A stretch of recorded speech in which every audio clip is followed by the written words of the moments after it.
Now, there may be as much interest in what's going on in the audience tonight as there is in what the president is actually saying, because in a break with tradition, Democrats sitting on one side, Republicans on the other, many members have decided to mix things up a bit. Congressional correspondent Nancy Cordes is on Capitol Hill tonight. Nancy, I know members have been scrambling today to find what I guess we'd call a date. Well, you sure can call it a date, Katie, because that's what all the members are calling it. And according to our running tally on the Senate side alone, more than 2/3 of the senators now have dates from the other side of the aisle. No one, it seems, wants to be left out. Republican Peter King and Democrat Anthony Weiner have been disagreeing for a decade. He is wrong! One of their clashes even went viral. I will not yield to the gentleman, and the gentleman will observe regular order. But tonight, the two New Yorkers are setting aside their differences to sit side by side. So who asked who? Actually, I asked Anthony. I didn't want to, but my wife heard that odd couples were sort of coming together on the House floor. There are other unlikely duos. Democrat Adolphus Towns is sitting with the Republican who took his committee chairmanship when the House changed hands.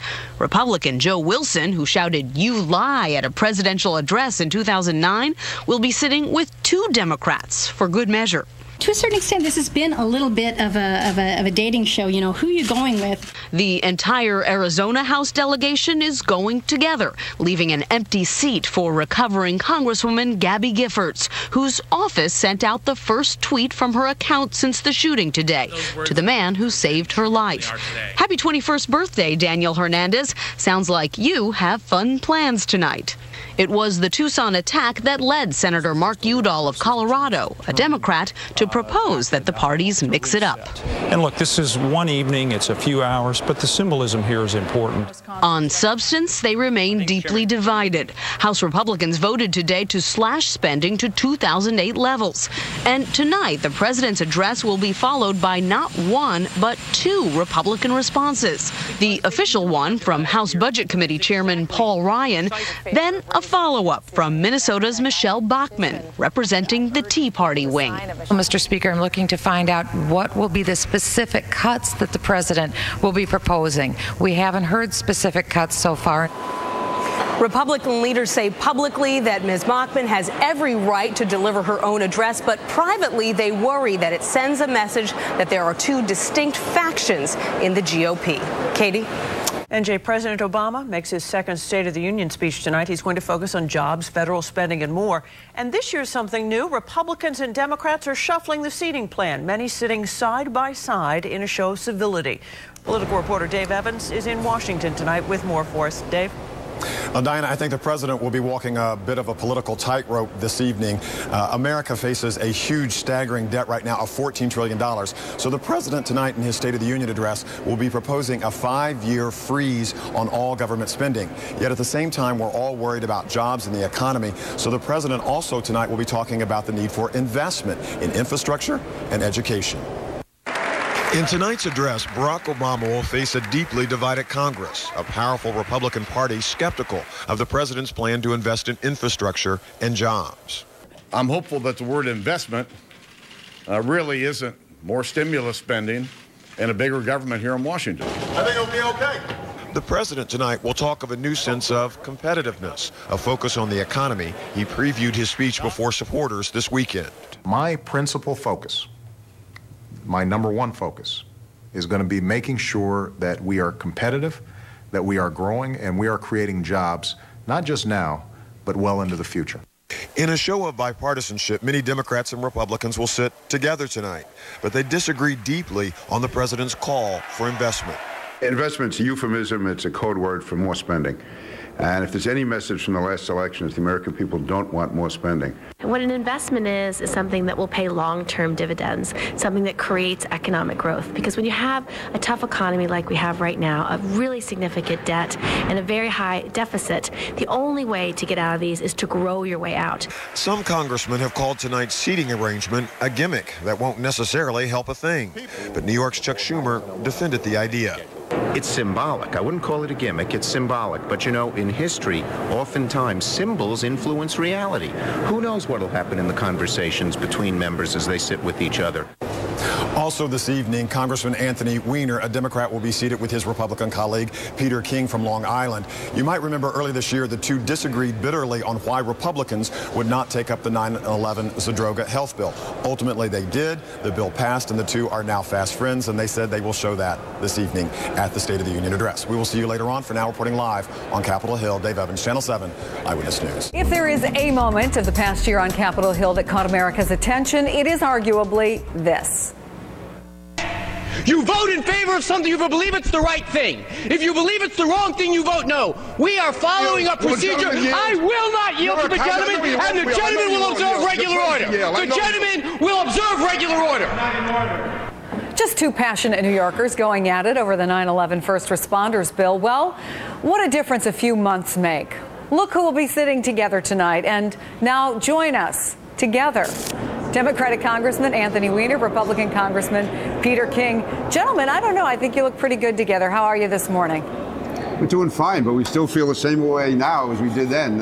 There's no love here. We're hard-fighting New Yorkers. We believe what we say. And I think we can show that you can fight hard, go at each other, but at the end of the day, get the job done. What a lot of people forget is that bill passed. To quote you to yourself, you have said this pairing stretches the outer limits of civility. So this is not BFFs. This is really more of a show for the cameras. Tell us a little bit about this in the context of what everyone's talking about. Can a politically divided Congress like this really work together and get something done? I think we can. I think what Anthony and I certainly Anthony can speak for himself, we're showing you can fight hard, you can have honest partisan disagreements, really go at it, but at the end of the day, get the job done. Anthony and I were having a serious argument over how to pass the 9/11 health care bill. We had serious differences. He believes what he said, I believe what I said. But the bottom line is that bill got passed. And a lot of the reason it got passed is we found ways to work together. So I think I'm trying to say we don't need a false civility. We need tough, hard fighting, but two members who believe and realize they have to fight hard for the constituents and find a way to get the job done. And so Anthony and I, we've worked hard to get the job done, and probably the next day or two we may be fighting again. But we understand each other, and I never took it personally. I don't think he did. Congressman Weiner, since I quoted Congressman King to him, I'll quote you to you. A lot of people are saying, look, the president can really set a tone tonight. Here's what you told Politico. I don't think he should have this tone that if he rolls on his back, the new Congress is going to rub his belly. A lot of these guys coming to town campaigned against everything this president wants to achieve. So how does that fit into the whole bipartisan working together thing? Well, listen, I agree with Congressman King. This is trying to set a tone, but we have big disagreements. I mean, I want to be there and sitting next to Peter in case he comes up with an idea that's correct, which rarely happens with Peter. I do want to. But if he does, will you jump onto your feet and applaud? I do. Well, I will be applauding. And also, if anyone jumps ugly with the president on the Republican side, I'm going to be ready to get on him. But, you know, this shouldn't be minimized. I think that there's something that needs to be pointed out here and that Peter's right about, is that we ultimately have the same objectives. We both want to fight for what's best for New York. We want to fight what's best for our constituents.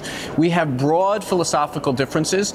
We're going to work together where we can, and we're going to argue where we must. Where do you and we're going to fight for our values. Realistically, where do you think, I'm sure the two of you have talked about this, where can you come to some consensus that will move the economy forward? I think one way is to try to get banks to start loaning money, get it out to create jobs. Also, certainly as far as Homeland Security, to make sure that New York gets the Homeland Security funding that it needs. I mean, there's two areas right there I think we can find certainly, you know, common ground to fight together to try and get the job done. And there's also a lot of talk about whether this sitting together is anything more than symbolism tonight. Congressman Weiner, let me ask you about something I was just handed. Apparently, Eric Cantor's chief of staff asked Leader Pelosi's office if she would like to sit next to the Majority Leader for tonight's State of the Union. Should she say yes? They're actually going out to a candlelight dinner and dancing afterwards, I expect. Look, let's remember something. What the news from the speech is the speech. These other things, I think, will be forgotten. You know, it shouldn't be minimized. And I commend. You know, Peter reached out to me. Obviously, it was his wife's idea because he doesn't get good ideas on his own, as I've already pointed out. But the real important thing is the president is going to stand up, and I think he's going to say tonight, if the Republicans want to privatize Social Security, we're going to fight them. If they want to turn Medicare into a voucher system, like their budget committee chair said he wanted to do, we're going to fight them. But I think that Peter is right. We're going to look for opportunities. Look, the 9/11 health bill was an example that, frankly, many Republicans said they were absolutely against it. We still managed to get it done because because even in the midst of the back and forth between Peter and me, we knew we were trying to get to the same place. We're going to look for those opportunities, and if sitting together, Eric Cantor and Nancy Pelosi, well, strike up a friendship and we have a scandal on our hands, at least it'll be one that you broke here on MSNBC. You know what? We're always looking to break news here. And if you two can get along, by golly, by gosh, gentlemen, anyone can. Don't bet on it. There's so long way to go. Let's not get carried away. No, come on. Let's not get carried away. Okay. These two could do a stand-up act. There's a lot of comedy clubs in New York. It is a pleasure to talk to both of you, and I hope you're both right. I hope this is the start of more deals like we saw with the 9/11 bill. Thank you both, and have a good time tonight. Thank you. Yeah, we will.